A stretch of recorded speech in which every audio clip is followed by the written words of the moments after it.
या मिस्टर धीरज, आप कहाँ पे हैं? मैं होटल से बोल रहा हूँ। हम अभी माल रोड घूम रहे हैं। मिस्टर धीरज, मैं आपसे कंफर्म करना चाह रहा था, अभी आप शिमला अभी रुकेंगे ना आप? हाँ भैया, अभी तो 3 दिन का स्टे है। नहीं, मैं आपसे ये पूछ रहा था, आप रात को वापस आएंगे क्या? होटल में स्टे करेंगे? रात को वही रुकूंगा होटल में। मैंने अभी चेकआउट थोड़ी ना किया है यार, मैं वही रूम नंबर 422 में है ना आपका? हाँ हाँ, 422 में ही हूँ। एक सेकंड रुकिए।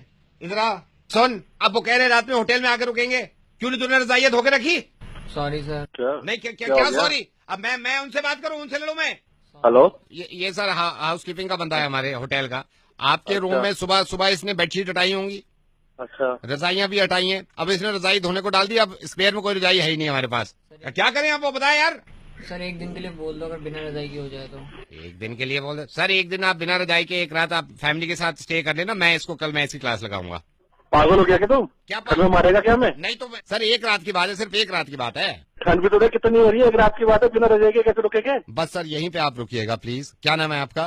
तो मेरा नाम तो अपना बाद में बताऊंगा। तू कौन बोल रहा है? मेरा बोलना बहुत जरूरी है, आप सिर्फ सुनिएगा सर। मैं आपको अब क्लियरली बताता हूँ सर, मैं रेडियो मिर्ची से नवेद बोल रहा हूँ। ना मैं आपको परेशान करना चाह रहा था, ना मैं आपका ज्यादा वक्त लेना चाह रहा था। धीरज, आप सिर्फ 1 मिनट के लिए मेरी बात सुनिएगा, और मैं आपके जरिए कुछ हिंदुस्तान को ही नहीं बल्कि पूरी दुनिया को ये बताना चाह रहा हूँ। मैं लोगों को समझाने की कोशिश कर रहा था, तो सोचा कि कैसे समझाऊं। फिर मुझे पता चला कि आप हाल फिलहाल में शिमला में हैं, घूमने गए हुए हैं।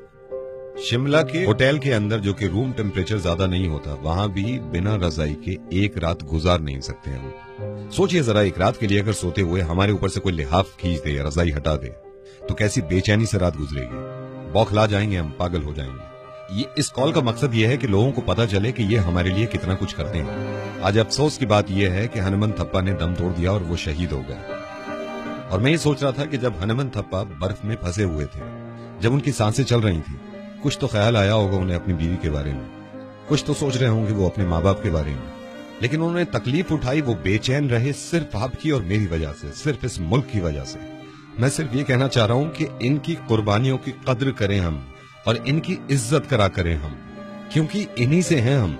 सही कहा नावेद। इत्तेफाक से हमारी दिल्ली में ज्यादा ठंड पड़ी नहीं है, उसके बावजूद रात को 1 बजे आप अपनी गाड़ी से निकले, अपना शीशा नीचे करके सिर्फ अपना हाथ बाहर निकालिएगा, तो आपको एहसास होगा कि एक इंसान अपने मुल्क के खातिर, अपने लोगों के खातिर बर्फ के नीचे दब जाता है, मुल्क के लिए शहीद हो जाता है। ये सोचिए जरा, आपके बच्चे अगर थोड़ी देर के लिए स्वेटर पहने बिना, जैकेट पहने बिना आंगन में निकल जाएं, कहीं बाहर सड़क पे चले जाएं, तो कितना घबरा जाते हैं हम, फौरन चिपटा लेते हैं कि ठंड है। जब तक हनुमंत थप्पा 6 दिन तक नहीं मिले थे, क्या गुजर रही होगी इनकी माँ पे, क्योंकि उनको मालूम था कि वो बर्फ में। और प्लीज, ये मेरी आपसे गुजारिश है, मैं इस तरह कहता नहीं हूं, कि इस मैसेज को आप दूसरों तक जरूर पहुंचाइएगा। हो सकता है कि शायद उनकी नजर में और ज्यादा इज्जत बढ़ जाए, जो लोग नहीं समझते कि हमारे जवानों की कितनी कुर्बानियां हैं हमारे लिए। हम सब शुक्रगुजार हैं हनुमंत थप्पा के और बाकी उन सारे जवानों के जो अब भी ठंड में हमारी वजह से पहरा दे रहे हैं। और सलाम है उन माँ बापों को जो अपने बच्चों को आर्मी में भेजते हैं, अपनी वजह से नहीं, अपने मुल्क की वजह से। धीरज, बहुत बहुत शुक्रिया ये बात सुनने के लिए, और सिर्फ आपको ही नहीं सुनानी थी, अब जितने लोग ये सुन रहे हैं इन तक पहुंचानी थी, और आपकी जिम्मेदारी है कि आप दूसरों तक पहुंचाएं ये बात, प्लीज।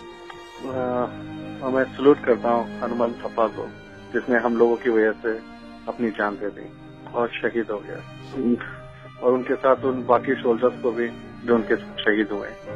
और बात खत्म करने से पहले ये मैंने कहीं पढ़ा और आपको बताना चाहता हूं मैं, कि तेरी सलामी में वो बर्फ भी आज पिघल गई होगी, जिसकी लाख कोशिशों के बाद भी तूने हथियार नहीं डाले।